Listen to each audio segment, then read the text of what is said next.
श्लोक 105. श्रीराम. विवेके क्रिया पुली पालटावी, अति आदरे शुद्ध क्रिया धरावी. जनी बोलण्यासारखे चाल बापा, मना कल्पना सोडी संसार तापा. श्रीराम. माणसानं हित अहित समजून आपल्या वृत्तीत आणि कृतीत बदल घडवून आणावा. आपलं आचरण शुद्ध ठेवावं, म्हणजे हा भवसागर तरून जाता येईल असं समर्थ या श्लोकात म्हणतात. काय करावं, काय करू नये याचा विचार करून निर्णय घेणं म्हणजे विवेक.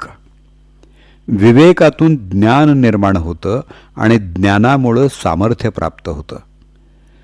मनावर विवेकाचा संस्कार केला तर आत्मज्ञानाची प्राप्ती होते. त्याच्या साहाय्यानं व्यक्तिमत्वामध्ये बदल करता येतो. उत्तम आचार, विचार आणि उच्चार हे प्रसन्न व्यक्तिमत्व असण्यासाठीचे गुण आहेत. हे गुण आत्मसात करण्यासाठी विवेक हवा. समर्थांनी दासबोधामध्ये 3 प्रकारच्या विवेकाचं वर्णन केलंय. एक म्हणजे सारासार विवेक, दुसरा नित्यानित्य विवेक आणि तिसरा आत्मानात्म विवेक. आपण घेतलेल्या प्रत्येक निर्णयाला भगवंताचं अधिष्ठान असावं. साधकानं सारासार विचार करून आपल्या नित्य वागण्यात सुधारणा करावी. शुद्ध आचरण समजलं आणि जमलं म्हणजे आत्मानात्म विवेक जागृत होतो. पण या गोष्टी एकदम घडत नाहीत. विषयांचे मोह सुटत नाहीत, कारण इंद्रियांवर ताबा नसतो. हे मनाच्या चंचलतेचं लक्षण आहे. इंद्रिय आणि मन हे एकमेकांच्या साथीनं जातात, म्हणून समर्थांनी क्रिया पालटण्यावर भर दिलेला आहे. चांगलं काय वाईट काय याची जाणीव रूढी परंपरा आणि थोरा मोठ्यांचे उपदेश यातून होत असते.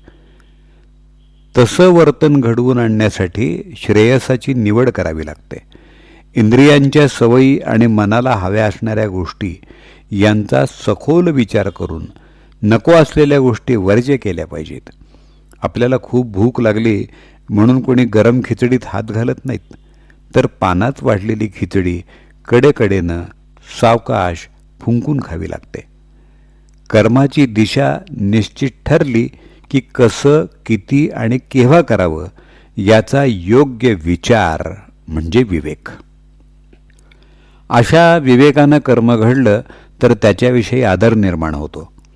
आरोग्यशास्त्र लक्षात घेऊन इंद्रियांचे लाड पुरवणं, कुणालाही न फसवणं, पूजापाठ करताना निष्ठेनं आणि प्रेमानं करणं, सामाजिक कामं करताना स्वार्थाचा विचार न करणं, सतत कर्तव्यबुद्धी जागृत ठेवणं, अहंकार सोडणं, अन्याय न करणं आणि न सोसणं, इतर दुःखितांना मदत करणं, समाजाचं ऋण मान्य करणं, द्वेष मत्सर मनात न धरणं, काम आणि क्रोध याला आळा घालणं, या गोष्टी मनापासून कराव्यात. त्यासाठी इंद्रियांना फार पीडा देऊ नये आणि इंद्रियांचे अवाजवी लाडही पुरवू नयेत. हे करताना फक्त देखाव्यासाठी करू नये, तर मनाची ओढ म्हणून करावं. आपल्या वर्तणुकीतून त्याचा प्रत्यय यावा या दृष्टीनं समर्थ अति आदरे शुद्ध क्रिया धरावी असं म्हणतात. इथं सर्वसामान्य माणूस म्हणतो की इतकं चांगलं वागायला आम्ही काही संत महंत आहोत का? उलट स्वतःच्या कोणत्याही वागण्याचं समर्थन तो अनेक प्रकारांना करत असतो. पण तेच दुसऱ्या माणसाकडून छोटीशी चूक झाली तरी त्याच्या पाठीमागं एखादं वास्तववादी कारण असू शकेल हे लक्षातच घेतलं जात नाही. स्वतःच्या चुकीसाठी सोनाराचा काटा आणि दुसऱ्याच्या चुकीसाठी टनाचा काटा हा नियम लावला जातो.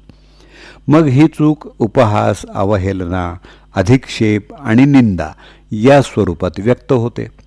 यासाठी समर्थ बोलण्याप्रमाणे चालावं, वागावं आणि क्रिया करावी अशी सूचना देत आहेत.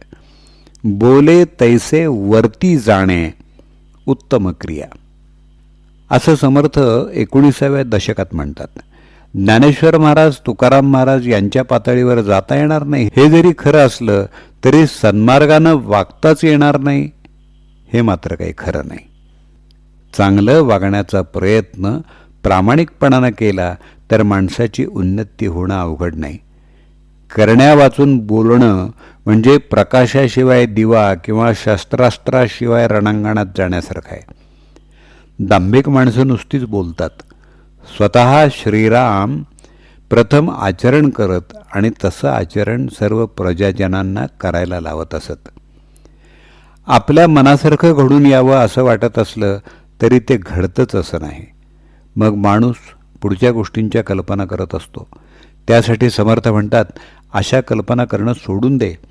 मुळात संसार तापदायक आहे ही कल्पनाच मुळातून काढून टाक. प्रपंच तर केलाच पाहिजे.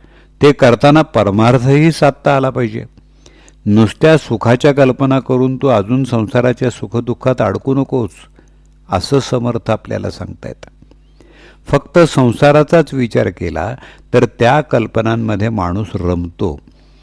वस्तुस्थिती किंवा संसार बाधक नसतो, पण त्या संबंधीच्या कल्पना मात्र बाधक असतात. ज्याला परमार्थात प्रगती करायची आहे त्यानं कल्पनांचा त्याग करावा असं समर्थ पुन्हा पुन्हा सांगतायत.